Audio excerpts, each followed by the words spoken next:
We welcome you to this forum featuring 6 of the 8 candidates who are running for school board in the Robbinsdale area schools. 2 of the candidates, Pamela Lindberg and David Boone, are unable to attend this evening. The election will be held on Tuesday, November 4th from 7 a.m. to 8 p.m. My name is Lois Wendt, and I'm co-president of the League of Women Voters of Crystal, New Hope, and East Plymouth. The League of Women Voters is proud of its history of citizen education in our communities and provides these forums to help you to make more informed decisions in local elections. The League of Women Voters is a nonpartisan political organization that does not support or oppose any political candidate or party. We do not assume responsibility for the contents of the candidates' statements. Please turn off your cell phones at this time, and only credentialed media may record this forum. Our moderator this evening is Marti Micks, a member of the Golden Valley League of Women Voters and a resident of Golden Valley who does not reside in 281. And I notice that one other candidate is not here this evening, but perhaps he didn't let us know, so perhaps he will still be here.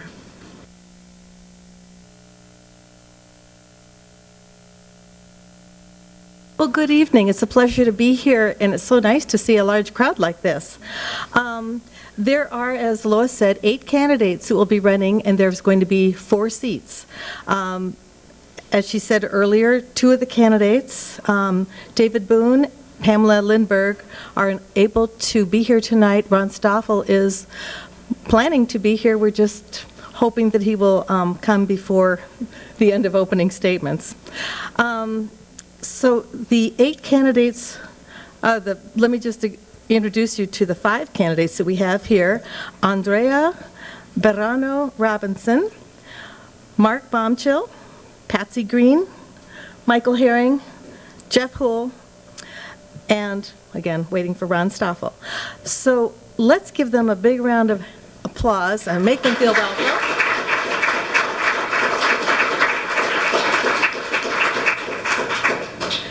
And we are going to, in this evening's format, have first just the opening statements, then there'll be the question and answer period. During the question and answer period, or even starting now, there are little note cards that you can fill out. Raise your hand if you want one.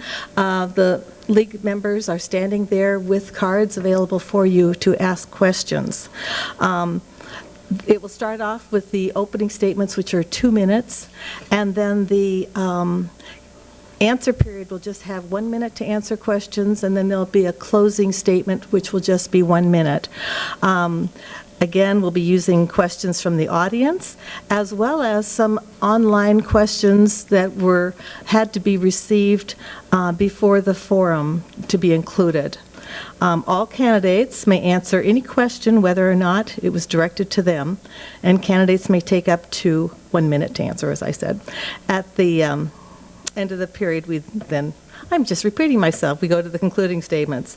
The candidates have drawn lots to see who will start speaking first, and Andrea Bejarano-Robinson will begin, and you have 2 minutes. Okay, well, thank you very much for being here, first of all, and spending time with us. Again, my name is Andrea Bejarano-Robinson. I have 3 kids in the district, an 8-year-old, a 5-year-old, and a 2-year-old.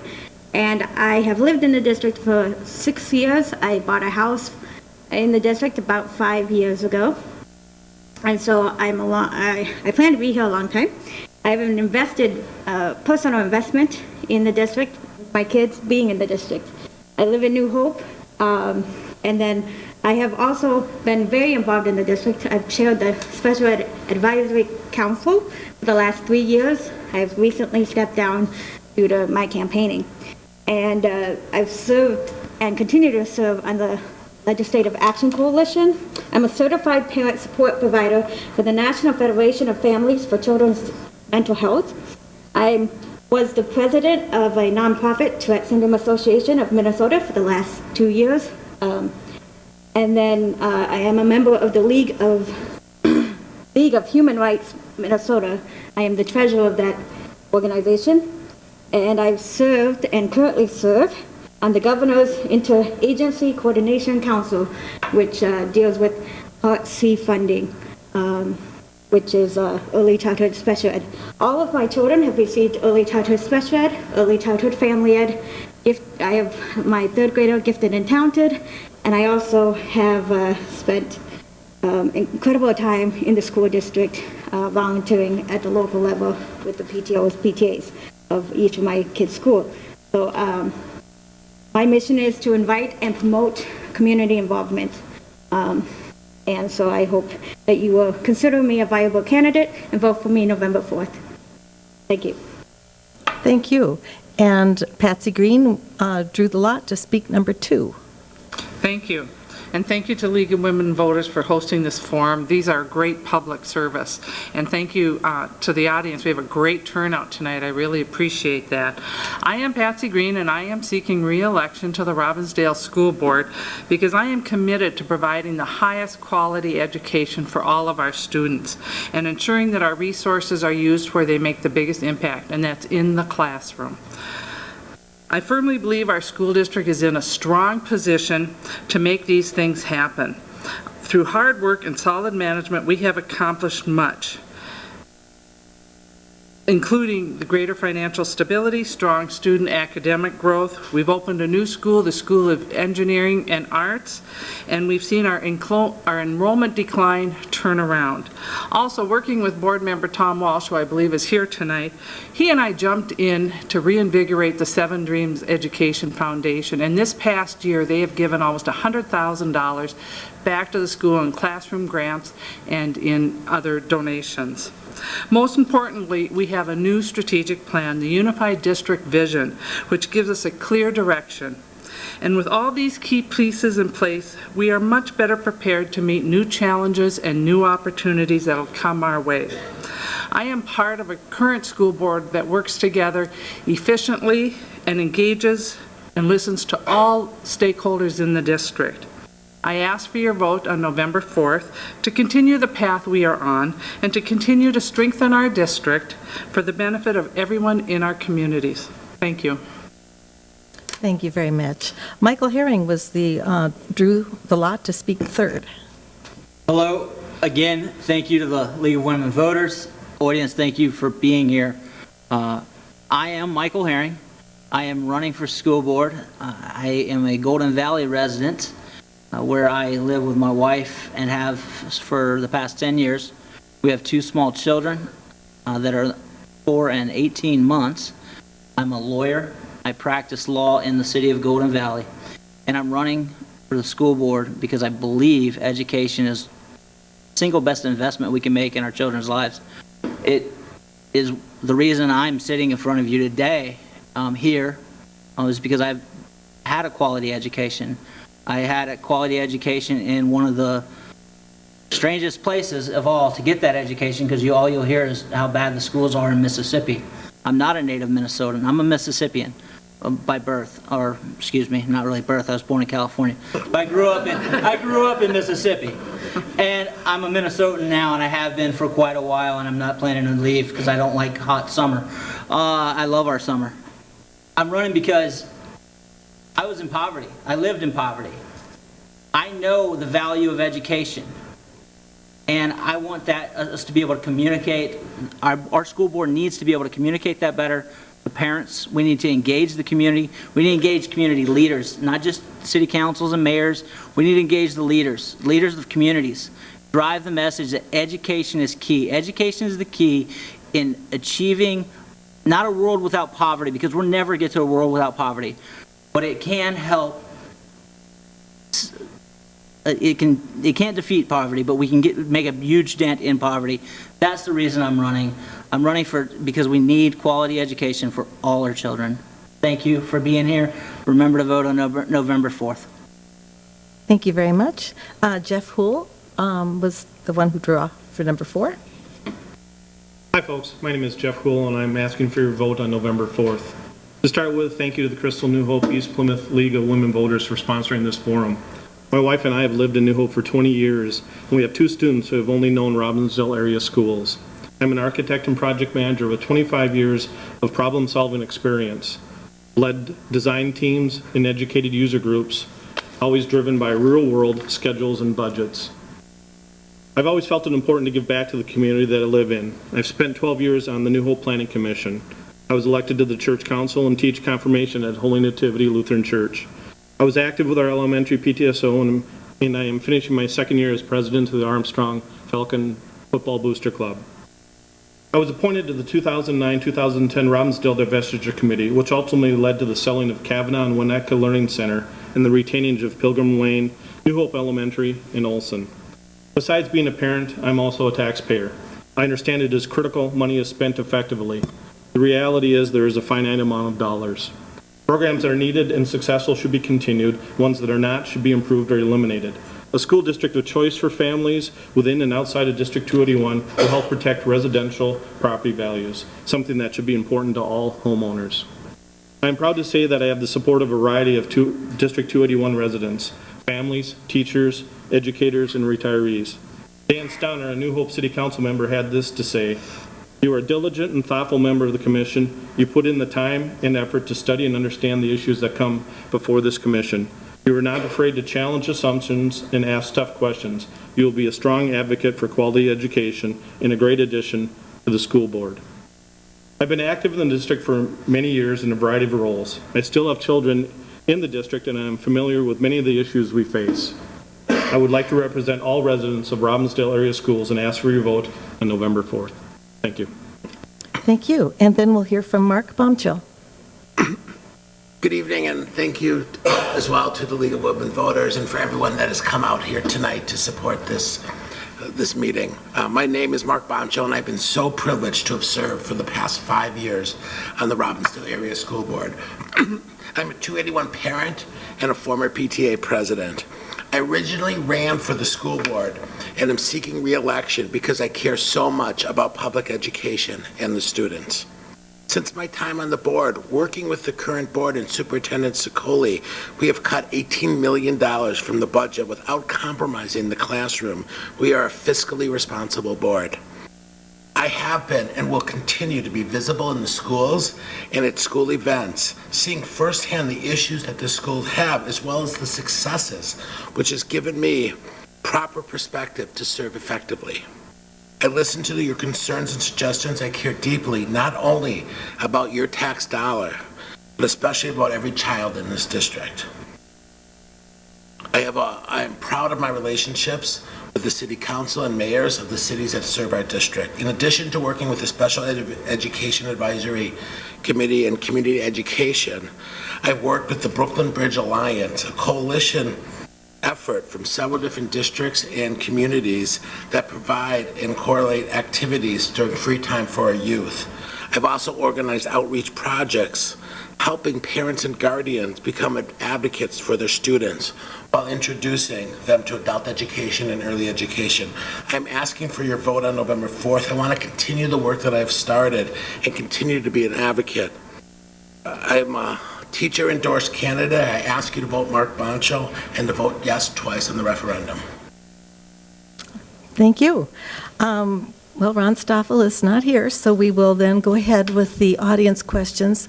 Feel free to continue writing any questions you have and just raise your hand and a league member will pick it up. Questions may be directed to an individual or to all candidates, and each candidate has the opportunity to respond to any questions. It's our intention to select questions that represent the interests expressed by the members of the audience and those who submit questions.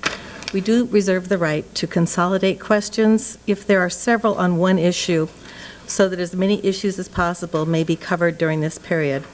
Now, questions are going to be answered in rotating order, and we'll start alphabetically. So since Andrea was the first to have the opening, we will then begin our first question with Mark Bomchill.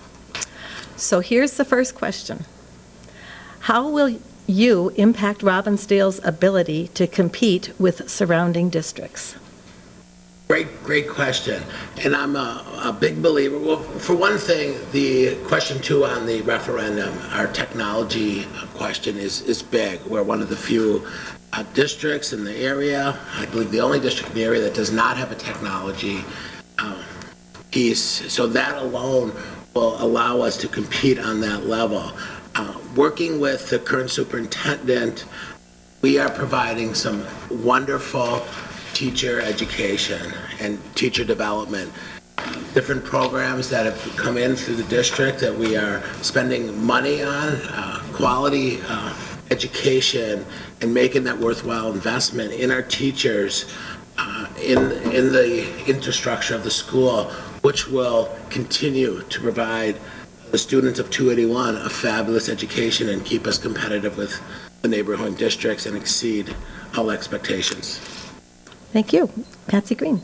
Yeah, I agree with a lot of Mark's comments. I think the referendum is huge for us to be able to compete with neighboring districts, and that's why we do have the capital projects technology referendum on the ballot this November. So I think that is really a huge piece for us to compete. But I think we already are competing very well with neighboring districts.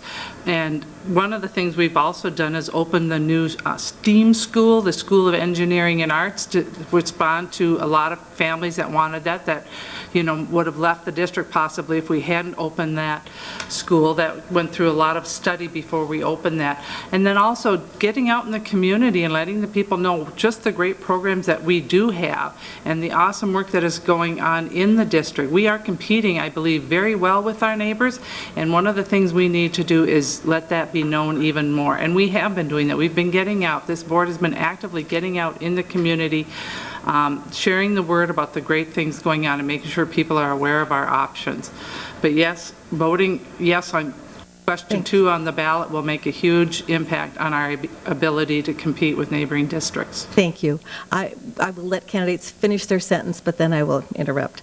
Michael Herring. I agree with what both Mark and Patsy have kind of said, but I will take this a different route. We have to communicate, again, it's all in communications. We are a great district, first and foremost. We don't need to compete with others. We are a great district.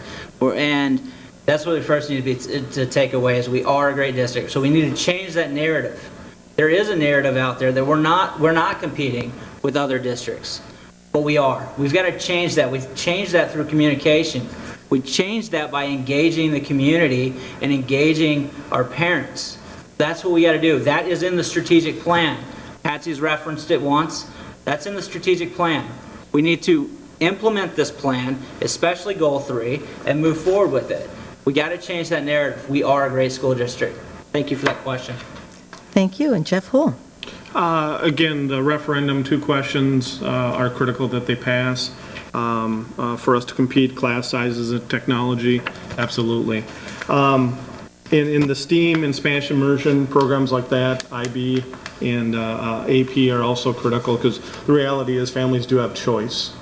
So we do have to compete with other districts. We have to be realistic. We can't paper over issues. So we just need honest, frank talk from the administration, from the school board. But I would echo that we have great teachers here. We have great schools. But we also have to be honest with ourselves. Where we do have issues, we need to solve them. Thank you. Thank you. And Andrea Bejarano-Robinson. I, too, support both referendum questions. I myself grew up low poverty, and I believe that technology now can make a difference on a child that has very little and a child whose parents can pay for a Chromebook, because that's closing the gap between the haves and the have-nots. And that's what that referendum question will do. And so our children deserve an equal opportunity to have a great education, and that's what that question has answered. So I believe that technology is the way of our future. Thank you. We'll begin the next question with Patsy Green. And the question is, does the district currently have enough building space to accommodate all the programs, specifically elementary schools, with the demands of all-day kindergarten? Well, that is a great question, because we are currently in the middle of a facility study. With the addition of all-day K, which we've talked about, it's been talked about for many years. All of a sudden it happened. I think a lot of people were really surprised by that. So yes, right now we do have space, but we are very, very tight. So the answer to that is essentially an I don't know. We are expecting in the next month or two to start getting results from the space studies that are being done in the district, and I look forward to getting that information. We're making it work for now, but I think there's some good questions to be answered about not only, what the space is, but how it's being utilized, and I look forward to that conversation. Thank you. Michael Herring. I have nothing to add to Patsy's question here. As a non-school board member, I don't know what the spacing issues are right now, in all honesty, and I would say they probably do, because it's not a referendum question to facilitate for a capital project to build a new school or add additional space. So it was just a good assumption I'd make, but I don't want to make those. Jeff Houle. I think it's probably a good sign if we are running short of space. To me, that tells me we're kind of turning the corner. We're attracting more students into the district again. Declining enrollment has that's changed. How we solve that, I think we have to be very prudent with our facilities. I think we were fortunate that we kept some of the properties back in 2009 and 2010, even though we, at that time, there was a lot of pressure to eliminate and sell off properties.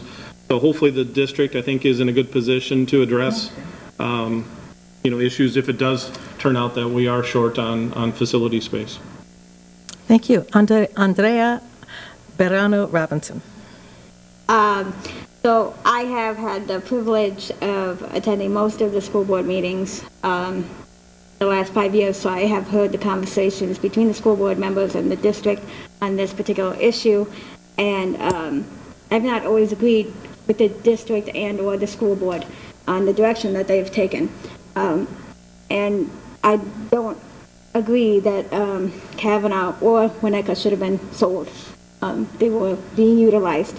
We're not empty buildings. And so that's where I differ with the current board and myself. But I respect their decision. I just don't agree with it. So we will be running into problems in the future because of that. Thank you. Mark Bomchill. As Patsy said, we are waiting on the results of our facility study, which will give us a first-hand look at what actually we are working with. And I commend Jeff for the work he did in the divestiture committee, right-sizing, figuring out which buildings we need and which we didn't need, and doing the cost-effective move. My youngest just finished elementary school. I've visited the schools this year, and kids aren't falling out of the windows. They're all fitting in, but they seem, from what I'm hearing, is that it's manageable, it's workable, but a little bit on the tight side. So I'm very excited and looking forward to the board looking at this issue within the next few months. Thank you. For question number 3, we're going to begin with Michael Herring. And the question is, there's a socioeconomic divide in our district. How will you address this? Man, you guys are going to hear me say the same thing again. It goes to communication. We've got to communicate. We've got to engage those families.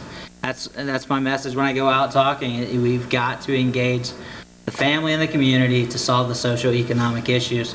That's the only way we're going to do it.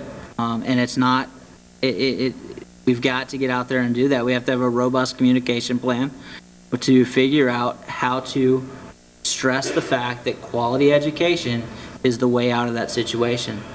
And I'm, like I said, once again, living proof. Thank you. Jeff Houle. I think starting out by acknowledging that we do have very different demographics within the district, east to west, north to south. That's a good start, is understanding that they are different. The school district can go a long ways to addressing those kinds of issues, but we need to partner with other entities as well, whether it's state, federal, counties, cities. They all have to be involved. and I think Michael Herring's right. Ultimately, we all have to reach the families and get them to understand education is critical to lifting ourselves, lifting people up out of poverty if that's the issue, continuing, with family tradition if you've been lucky enough where your parents have gone to college, et cetera. So it starts by reaching those families, and it's something the school district can do, but it certainly we need to partner with other entities as well. Thank you. Andrea Bejarano-Robinson. Yes, I would echo what some of the other members have said. I guess I would also add that we have a diverse community, social, economical, and racial. And so we need to be well aware of that, and our board needs to represent those communities. That's why I started to run, was because there is no Latino board member. That's what I could bring to the table. I also lived in poverty, like I said, so there's quite a few social economical things that I can understand firsthand. So that's how you help the divide, by bringing people to the table. Thank you. Mark Bomchill. One of the things that we've been involved with I believe that will help is our focus on early education, which is a huge passion of mine. Through the Great Start program, through the all-day kindergarten, we are opening doors that were only open to people that had the financial abilities just last year and a few years ago. That's going to help so much. One of the things that I'm so proud of working with Patsy and the current board has been our outreach to the farmers markets, to the parades, and to the apartment buildings, where we're going into apartment buildings that have people that have a concentration of students, oftentimes people that have free and reduced lunch, and we're teaching them how to be advocates for their students. We're introducing them to adult education, early education. We're going on their turf and talking to them, bringing everything to them, and showing them how to for whatever reason they're not coming to schools, we're going to them and saying, this is how you can advocate for your kids. Thank you. Patsy Green. Yes, thank you. How we address the socioeconomic divide, there is a limit to how much we can do in recognizing the variability between the 7 cities that we serve. You know, from the corner of Brooklyn Center to the far west part of Plymouth that goes across 494, there is a socioeconomic divide. And I think we need to make people aware that it exists, and we need to embrace it, and we need to celebrate it. I think this district is doing a better job of it, and there's more we can do. Mark referenced getting out into the community and letting people know, the farmers markets, the parades, getting into the apartment complexes, and I think there is more we can do. That came as direct outreach of our Community Connect Committee, which I chaired for 3 years, and I think we've made huge improvements on the board level for the board, and I know the district works really hard at making sure they give a good representation of the district. It's something that exists. We need to embrace it and celebrate it and make people aware of it. Communication Thank you. goes on. We will begin the next question with Jeff Houle.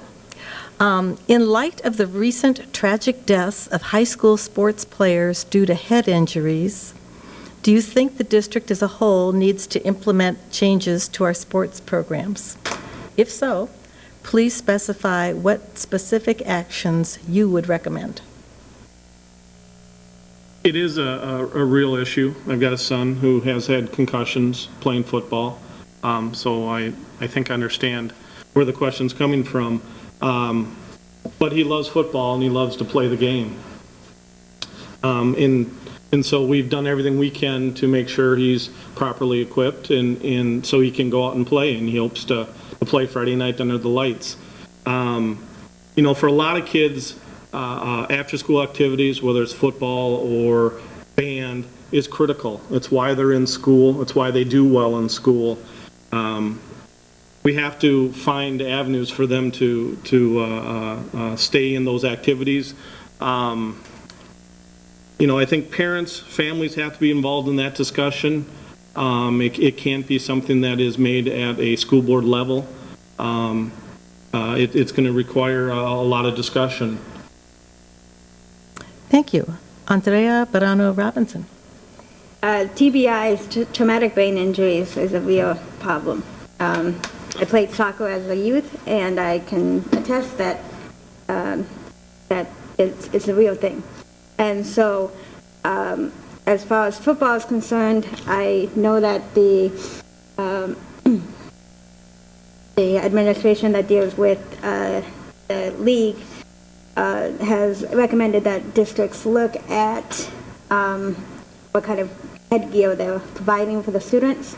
Again, I think, Mr. Houle, I agree with you that it also has to be inclusive with the parents, because the parents pay for those items at that level. So it's not the district that pays for the helmets. So I would urge parents to be informed on the options. Thank you. Mark Bomchill. My children are all involved with music and drama, so they don't have some of those issues that we're talking about. But safety first is big. It all comes down to the safety of the children. And one of the beauty is, we set the vision. Our vision is the kids need to be safe. And then we rely on the athletic directors of the high schools, the ed teachers, to implement it. And the board will get involved where the board needs to get involved. Case in point with the recent hockey merger, we were looking at a situation where we made a decision based first and foremost on the safety of youth. And first and foremost, I don't care if they win or lose, they have to be safe in the schools, on the field, in the theater. And we need to do what's right for the kids and maintain that it is safe. I don't know the right answer, but I know we have the people in the district that have the right answer, and I depend on their opinion. Thank you. Patsy Green. Yes, that is a great question. I hadn't really given that much thought because it isn't something that is at the board level decision. We're basically work at a policy level.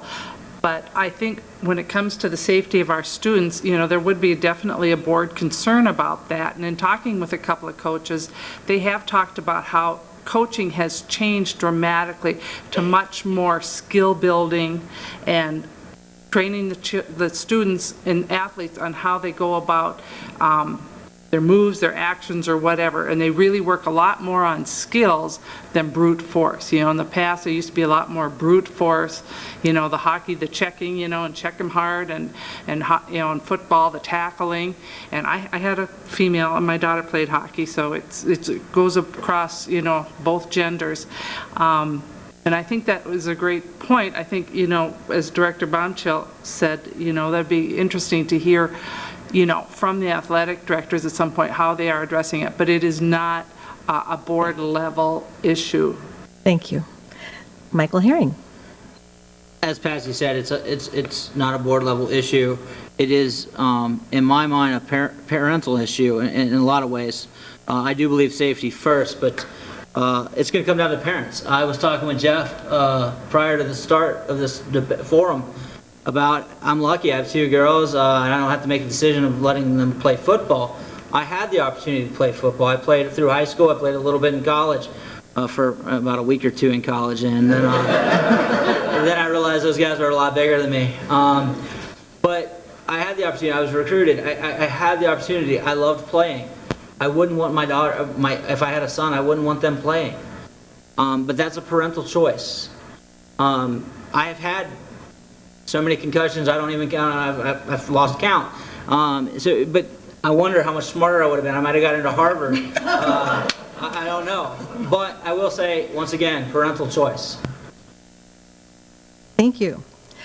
The next question, it's directed, I guess, to a specific group, but can be answered by everyone.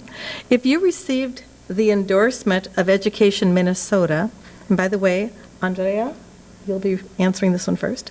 If you received the endorsement of Education Minnesota, the teachers' union, could you still support an initiative the union opposes if that initiative is shown to be in the best interest of our district's students? I did not receive the endorsement from the Federation of Teachers, but I appreciate their time that they allowed me to have to speak to them. All of our staff is important, and non-teaching staff alike. So any move to disband a union would be against my personal belief system. Unions are the fabric of a school, and we've seen what happens in Wisconsin. I'm done. Mark Bomchill. I did receive the Robbinsdale Federation of Teacher, Division of Education Minnesota's endorsement in this election, and I received it last time, and I did vote against the way that they would have liked me to vote on more than one issue. So the answer is yes. By my experience, I have not always voted. As an endorsed candidate, I have not always voted the way that they have supported. Patsy Green.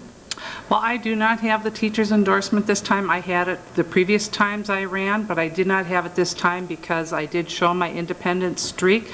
But because I don't have the endorsement, that does not matter to me. I will still support and continue to support our outstanding teachers and staff in the district. I have a strong record of showing my support in many different ways, and that doesn't change the fact that they said no to me because I did show my independent streak. As a matter of fact, I'm proud of that. You know, I am elected to represent the community, and I take that very seriously. And like I said, it doesn't change how I feel about our teachers in general. We have great staff, and I will continue to support them in every way that I can. Thank you. Michael Herring. I am honored to have been endorsed by RFT and SEIU.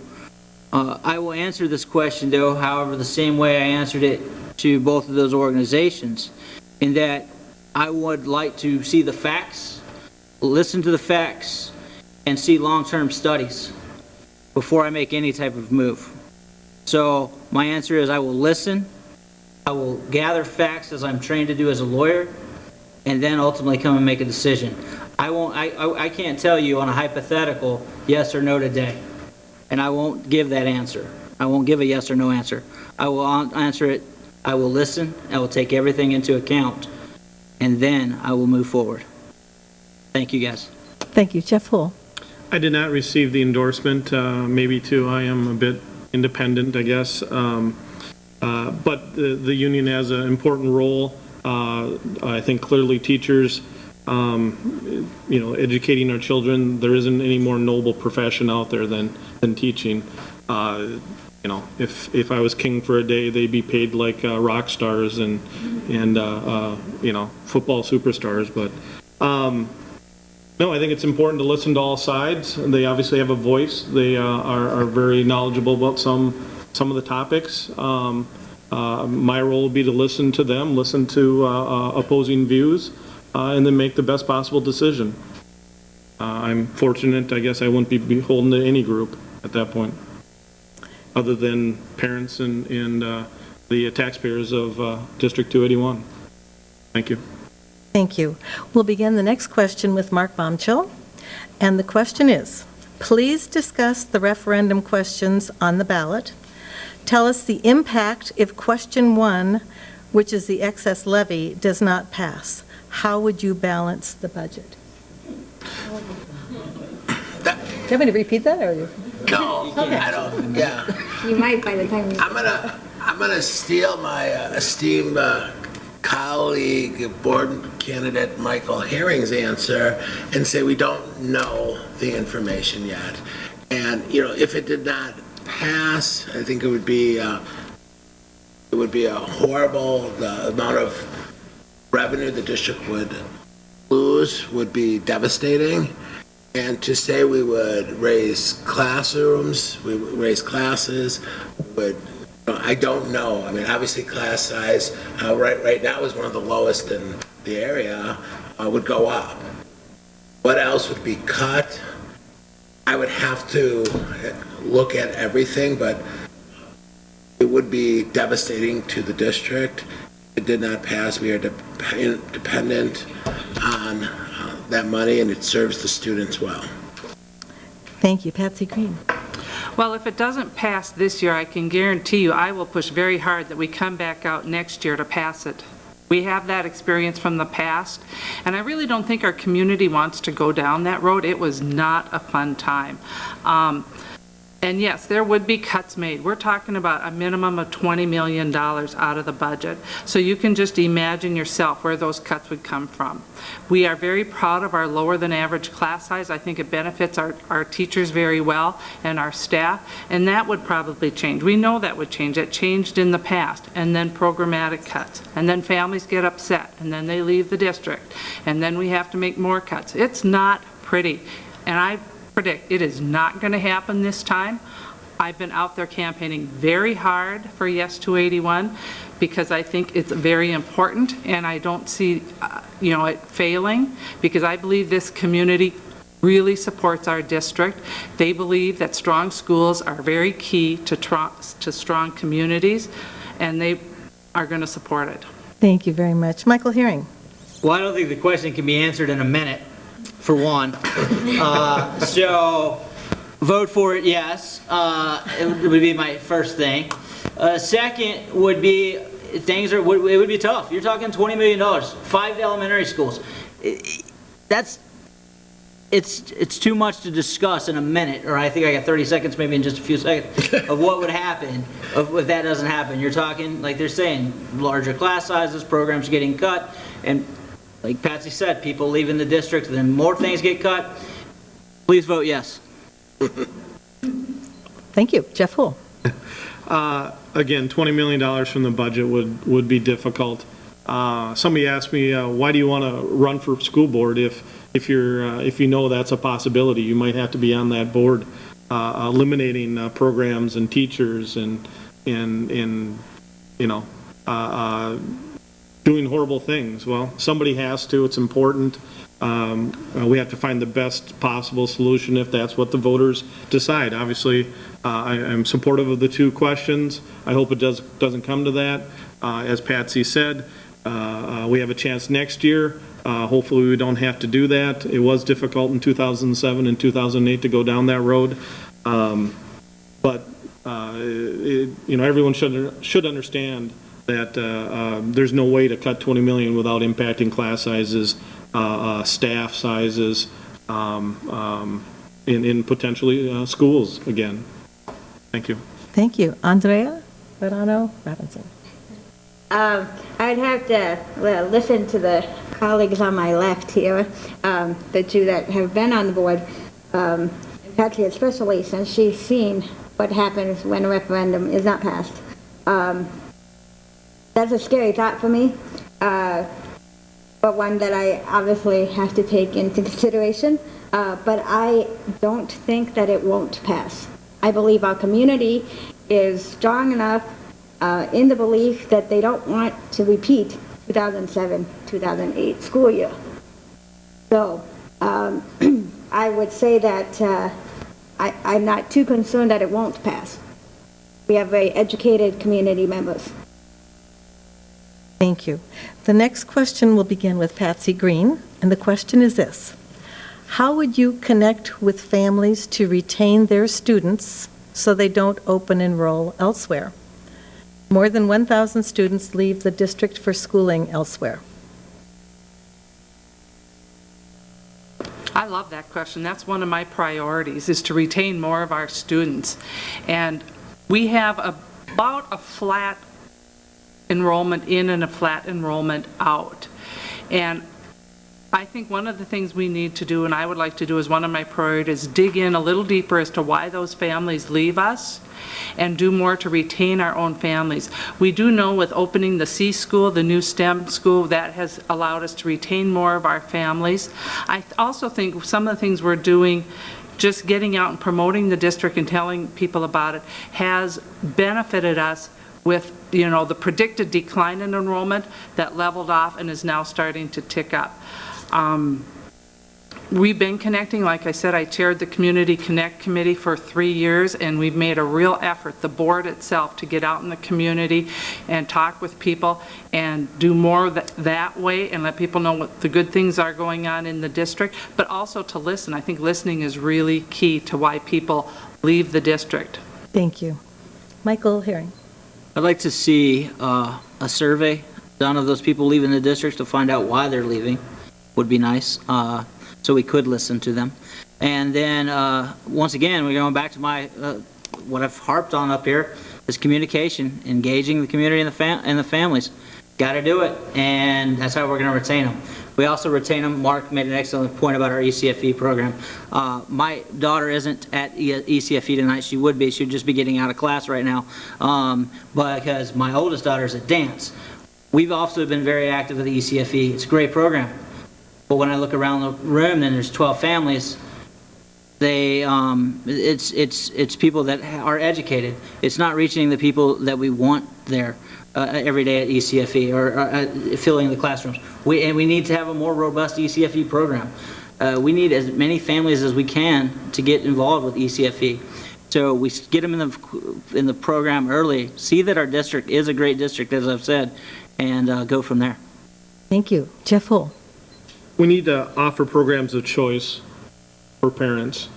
Again, parents, families have the ability to move about within the district or outside the district. We have to give them reasons to stay here or come back to the district. So we need to have the best and brightest teachers that we can find. That's where we need to put our emphasis. We do that, families will come back to the district. Thank you. Andrea Bejarano-Robinson. I would say that being involved for the last 5 years, I've noticed that most families make that decision in the early childhood time frame. And so even way before they're even close to kindergarten. And so what we need to do, and what the board has done and continues to do, is reach out to the early childhood families, the newborn, the newborn families as well. It's a wonderful program, and we're just continuing to do that with the PAC, the Parent Advisory Committee, with the school board. We're connecting together. Thank you. Mark Bomchill. Like was said, as it was said earlier, starting with early education, and we need to provide our teachers with the highest level of education, and then we need to communicate, as Mr. Herring has said, that this is the best place for the students, because it is the best place for the students. We need to find out why they have left the district. For some reasons, it may be because of a parent teaches another district and they want their child there, or maybe a dissatisfaction. It may be a perception, which happens a lot. We need to figure out why they're leaving the district and communicate with them, get to the root of the problem, and show them what an amazing, incredible district we have here at Robbinsdale Area Schools. Thank you. We are going to begin our next question with Michael Herring. And the question is this: how many students transfer in to the Robbinsdale district from other districts? Good question. I know it's about a net gain. It's a wash. It's roughly equal. I don't know the exact number. I believe it was, well, actually I do. I think I wrote it down in another meeting. Let's see, or did I? I didn't. I believe it's 1,200 out, 1,200 in, roughly. If I'll turn to Patsy, because know all, or the superintendent's out there. He'd be able to tell us the exact number. So I think, is that the only part of the question? How many in? Yeah. Okay. I probably shouldn't have asked this. This is a factual one rather than your opinion. So we could turn it into, how would you actually encourage people to transfer in from other districts? Maybe that would be a one where we could get some good ideas. Want to start with that one, or should I just I think I'll defer that one over there. You don't want to try again? We'll do what we're supposed to do. Everybody will answer it. Thank you. Jeff Houle. I think the establishment of the STEAM school at Olson is a great start. Again, we need to offer programs of choice. The C school there at Olson, Spanish immersion has been very successful.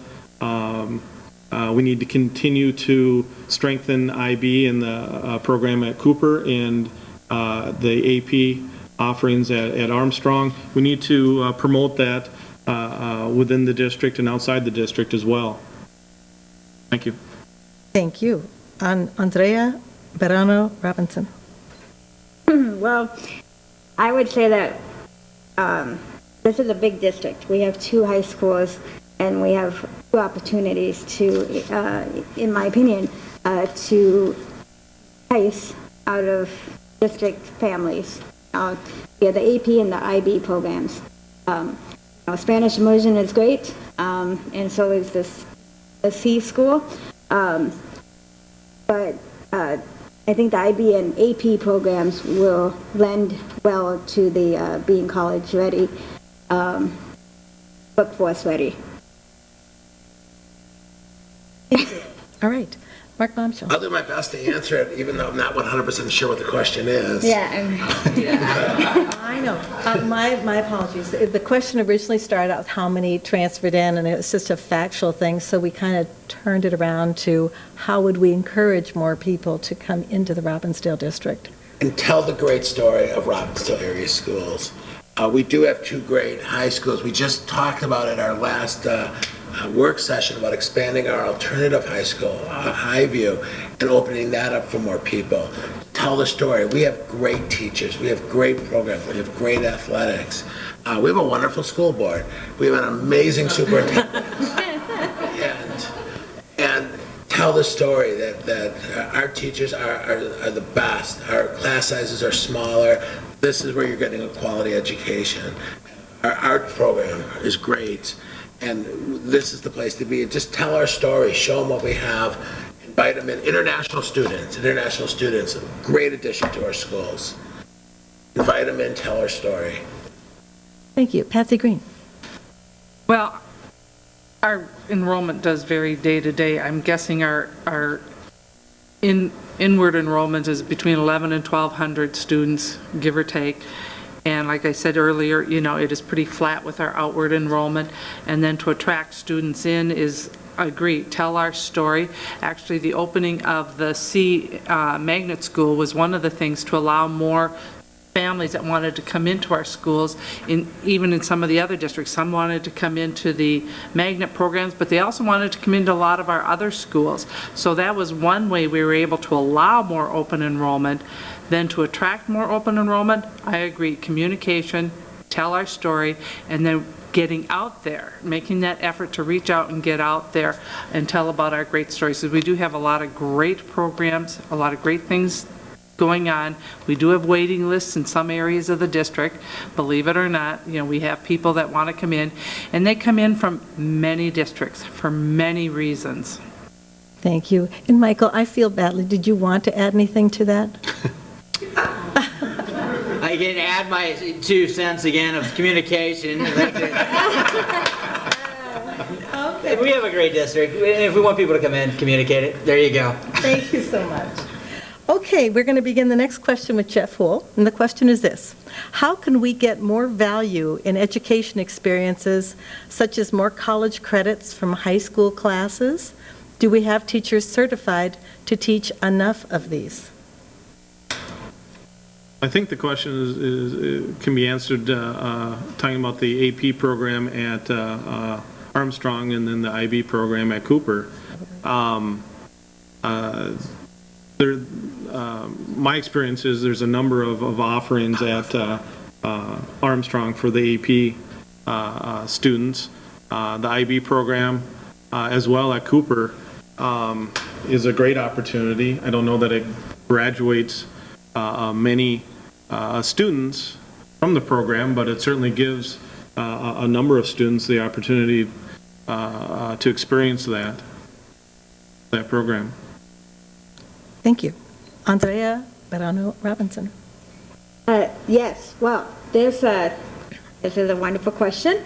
It also deals with the socioeconomic question earlier. I think that the power of one that is in Cooper and in Armstrong, if I have the name of it, the program correctly, okay, that allows free and reduced families, students to go to college for free while they're in high school and earn college credit. And I think the fact that both of our schools are now certified for that program will help the socioeconomic divide as well as give us validity of community. Thank you. Mark Bomchill. Could you actually repeat the question, please? Thank you, Lori. Okay. How can we get more value in education experiences, such as more college credits from high school classes? Do we have teachers certified to teach enough of these? Well, I mean, I'll start with the statement that I've made, I think, several times today is training and providing the highest education and the highest caliber teachers. The simple answer is I don't know.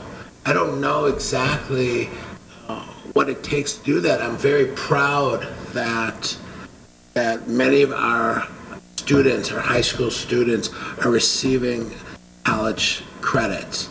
And I'm very proud that my junior at Armstrong went to a college fair yesterday, and that we are looking that way and we are encouraging our students to take that step. As far as what it takes to bring more college credits, I don't know. It'd be something that I would like to sit down and talk about, but I would encourage it because it's so beneficial to get so much of that done in high school and in this environment, and as well as the cost saving of providing a higher education to everybody. Thank you. Patsy Green. Well, one of the things we've been doing to get more value is to encourage more students to take the kind of classes where they can get college credit. We have really been ramping up the number of students that are taking the AP classes and taking the AP tests and getting more college credit that way. Also with the IB classes and taking, the IB tests and getting credit that way. We're strong supporters of the PSEO, the post-secondary education option, but I also know the administration has talked about exploring college and high school programs that are in some of the other high schools. So I'm expecting that once we get through this referendum, which is taking a lot of time, that's probably going to be one of the things that's discussed down the road for our students. But I think more value for college credit is, one, making the students well aware of what the options are and what they can benefit. And we have students that leave high school with over a year's worth of college credits already under their belt just from taking these tests. So that's some of the ways we're working on it already. All right, Michael Herring. Not really much to add. The AP classes, IB classes, all help get that college credit. As long as you take the test and pass them, and as long as our students are enrolled in those classes, which, as my understanding from the superintendent, they've increased the percentage from in the 40s to the 80s or so of people taking the AP classes. Am I correct on that number? Close. Percentages apply to OCP tests or Probably readiness courses, okay. So AP, get them in the AP, get them taking the AP classes, get the college credit for one, because college is expensive. College is freaking expensive. If you can get a year of it out for on the school, do it. And we should be giving kids the opportunity to do so. $20,000 savings right there for 1 year of college, probably. Thank you. All right, the next question, and we will begin it with Andrea Bejarano-Robinson. And the question is this: if communication is important to the school board, why haven't we seen a line item budget for question number 2?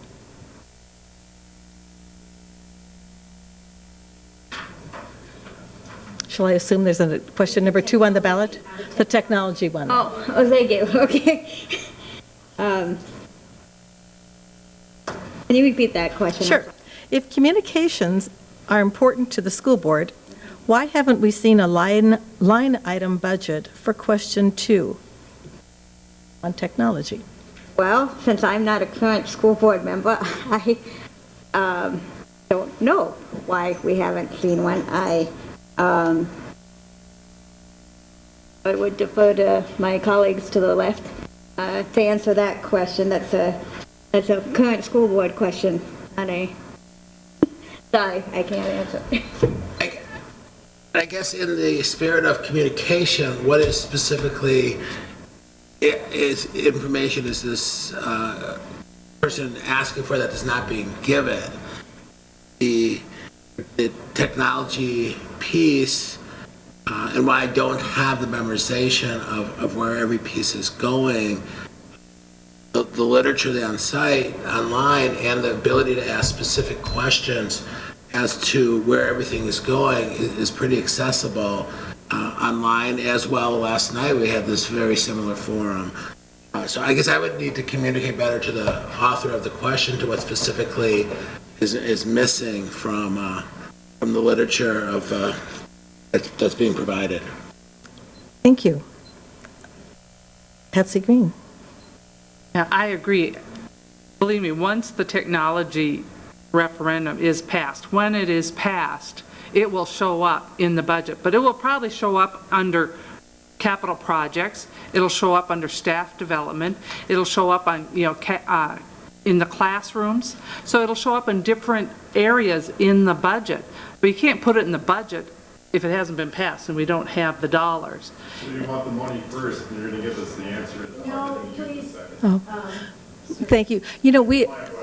We'll be able to ask the candidates the questions after the forum, but there's a lot of information out in the hallway and on the district website on how the money is going to be spent once the ballot question is answered or is passed.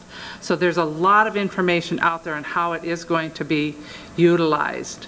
And I think, like I said, there's paperwork out there, and you can go on the website, and there's quite a bit of information about it.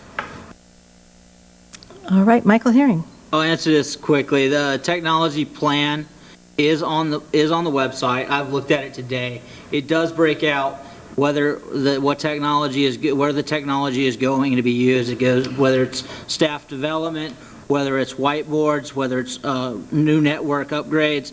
It's all broken out. It is easily accessible. It's not on the one-page flyer. You are correct, whoever asked the question. It is a solid plan. It's the reason I'm backing and saying yes to that. I'm saying yes to both, but specifically technology, is because there is a plan and they've shown where the money's going to go. Thank you. Jeff Houle. One of the reasons I'm running for school board is I want to make sure, to the extent I can as a school board member, that the money, if the question number 2 is passed, that the money is spent appropriately. That we have to make sure that the staff, teachers, understand the technology and there's programs for them to use.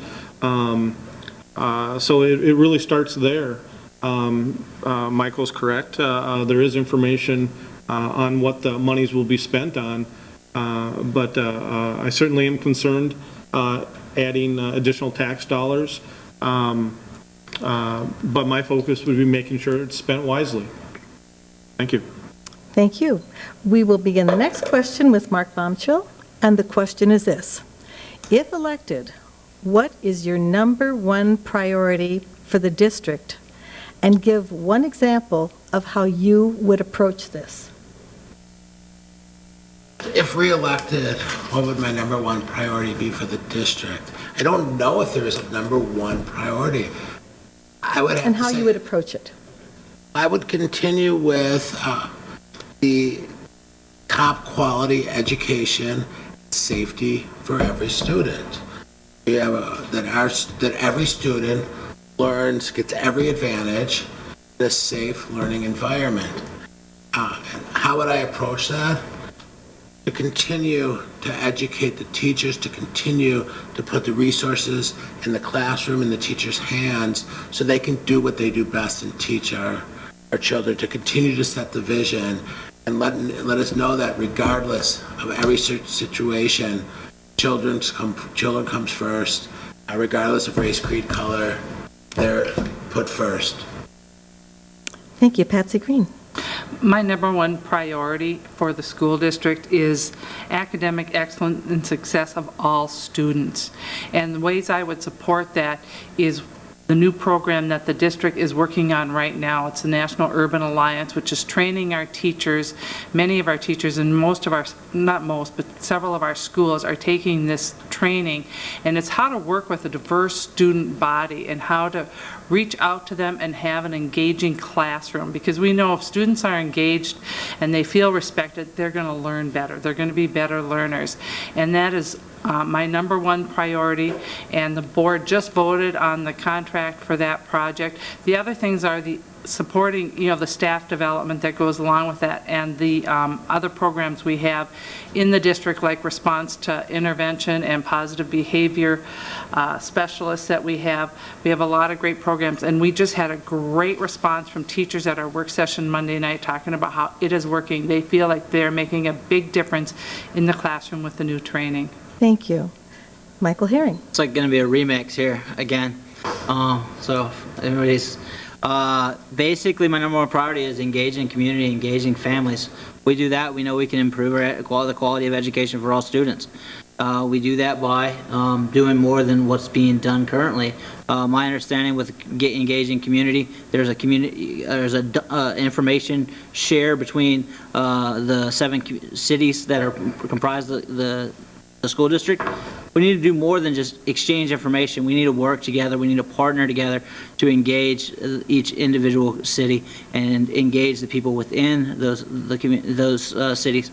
We need to reach out to parents. We need to make sure our communication plan there is robust, and we need to hit them through Facebook, Twitter, whatever else, snail mail, email, whatever you can. We've got to reach these people. We got to reach everyone to just realize the power of education.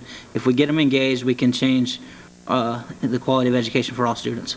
Thank you. Jeff Houle. Number one priority would be the students. Again, how to reach all students in our district, from those who are underperforming to those who are performing very well and maybe aren't challenged. We have to have programs that reach all of those students. We have to have teachers who have tools to reach those students. We have to clear away some of the red tape and let teachers teach. Give them the tools, give them the opportunity, and let them work with the kids in the classrooms. That would be my focus. Thank you. Andrea Bejarano-Robinson. I agree with most of what my comrades have said. The only thing I would add is that I appreciate the fact that we need to communicate. We also need to understand that students' age range from birth to 99 or 100 or whatever the case may be. So when we're talking about students, I'm not just talking about K-12. I'm talking about the whole spectrum and engaging them and allowing them to know about all of our programs. I also want to engage the teachers and the non-teachers to ensure that they have more time with the school board. Thank you. Our next question will be for Patsy Green, and the question starts out, what steps should the district take to ensure the high quality and diversity of teaching staff? Well, I have heard Superintendent Sicoli say, that he encourages his staff to hire rock stars. And I support him in that. And by hiring a rock star, it's not all the flash and jazz that goes with it. It's those that really make a difference. It's those unique individuals that really make a difference. And I also believe in staff development, supporting staff development. That is a line item budget that we have, and we have been very cognizant about not cutting that and making sure that there is appropriate staff development. And we also talk about when the staff development happens, when we get into contract negotiations, when is a good time to have staff development to benefit the staff the most. So I think it's that's a really key piece, and I support that And we have talked about, I thought I saw the stop sign, but he's just switching his cart, sorry. Gets a little hard.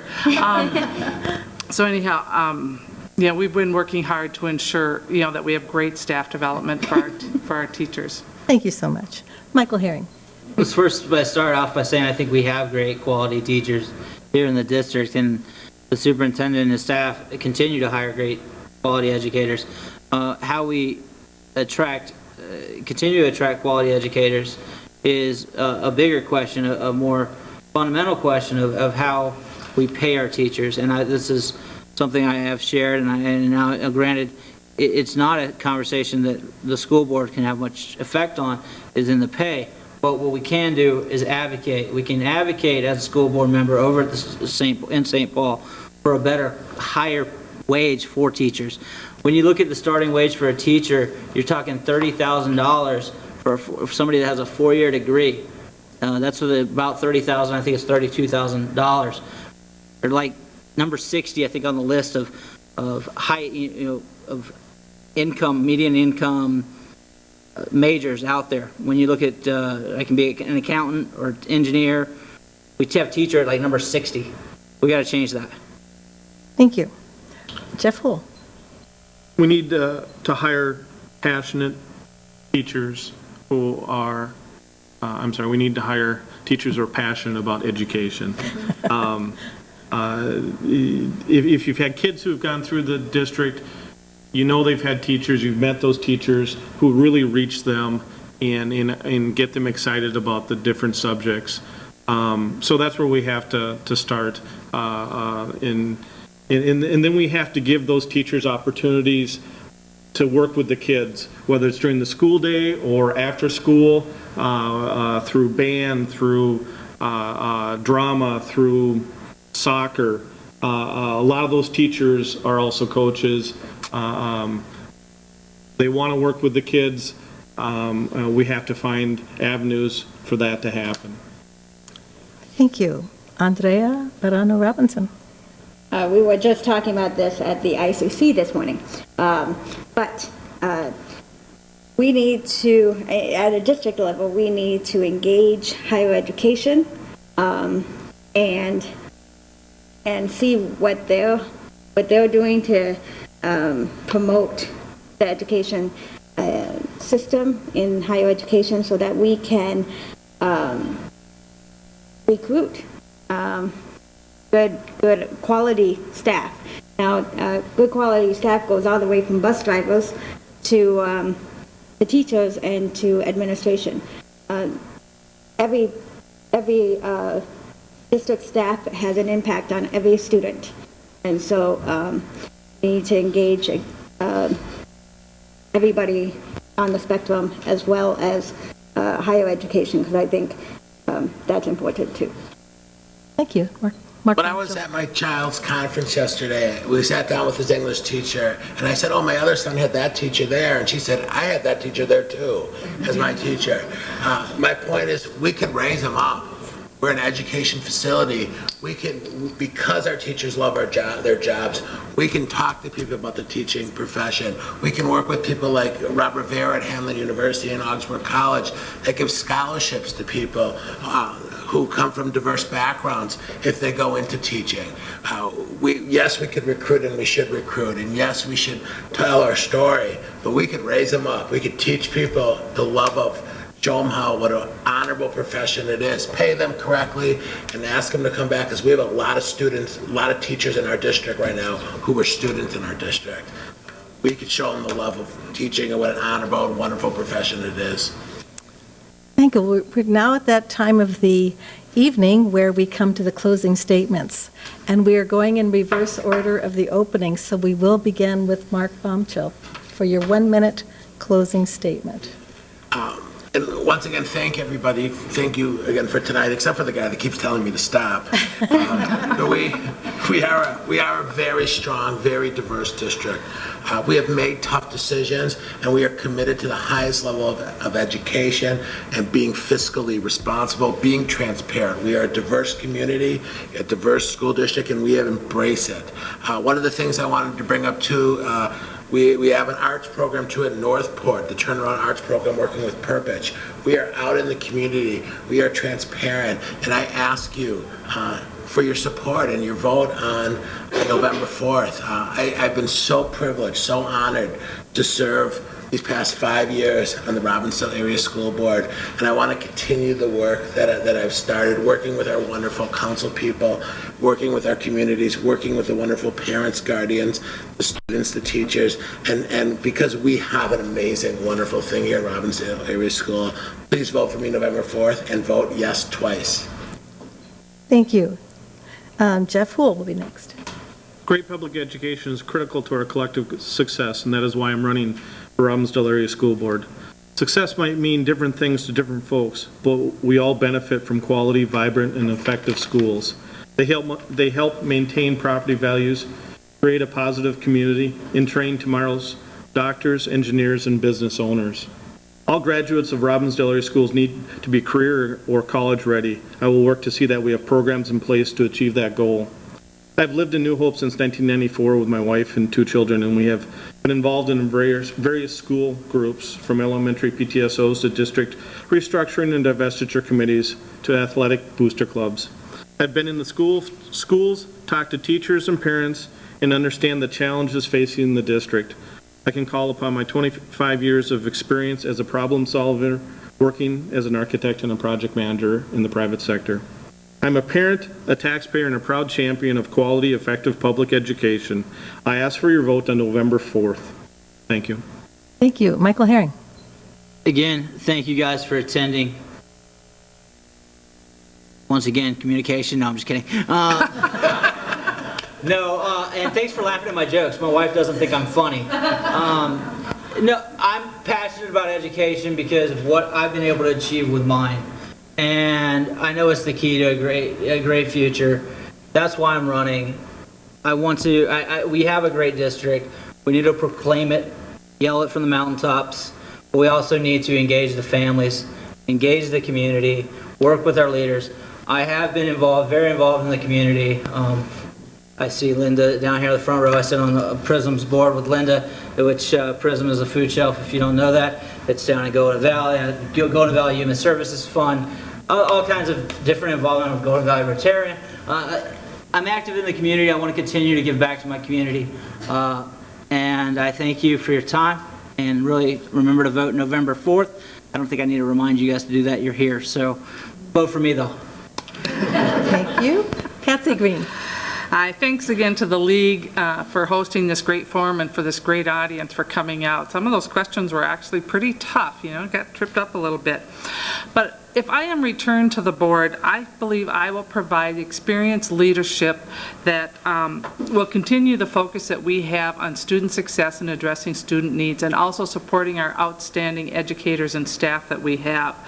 I have advocated passionately for public education at the national level, over in St. Paul many times, and here locally in the district, in the school, in the district, and in our communities.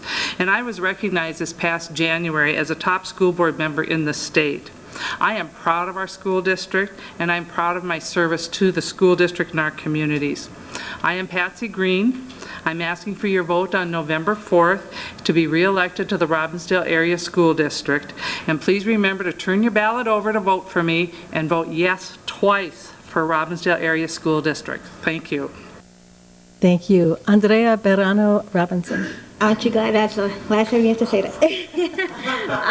I, again, am Andrea Bejarano-Robinson. And as I mentioned, I've been privileged to get the endorsement of the SEIU, and I also thank them very much for their endorsement. I grew up, again, in poverty, but I also was adopted from a foreign country at the age of 4. I'm a nationalized citizen. I didn't know the language when I came here, and if I can make a difference, I know that other minorities can too. And I want to be on the school board because I want other minorities to look at me and to know that if you have goals and aspirations and work diligently toward that, you can do whatever you want to do. So vote for me, November 4th, Bejarano-Robinson. Don't forget the hyphenated last name. Robinson for Robbinsdale. And I promise to represent you well. Thank you. Before we give them a big round of applause, I want to have Lois Wendt come up here to give her final announcements.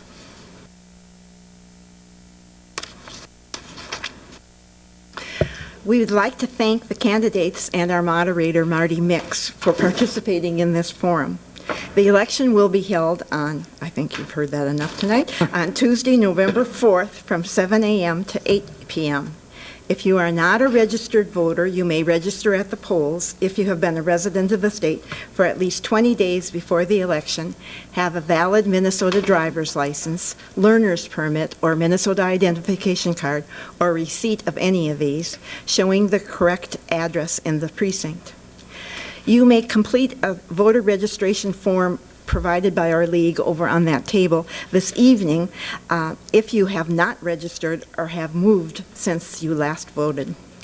New this year is online registration with the Secretary of State's office, and you may pick up information about that as well.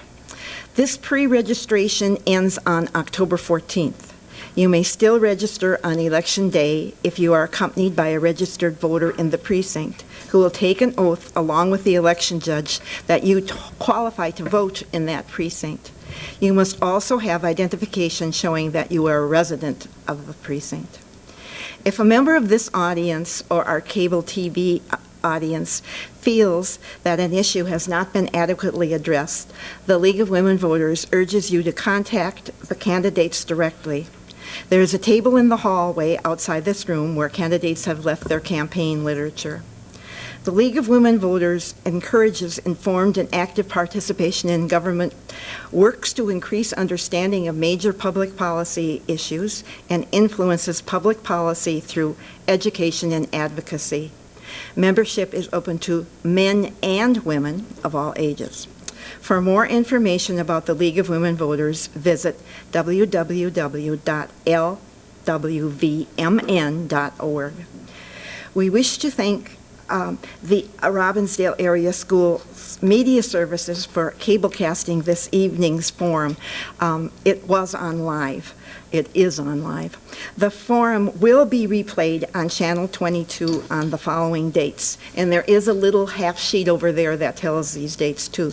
But it's Tuesday, October 14th at 9 o'clock p.m., Wednesday, October 15th at 10 o'clock a.m., Friday, October 17th at 3 o'clock p.m.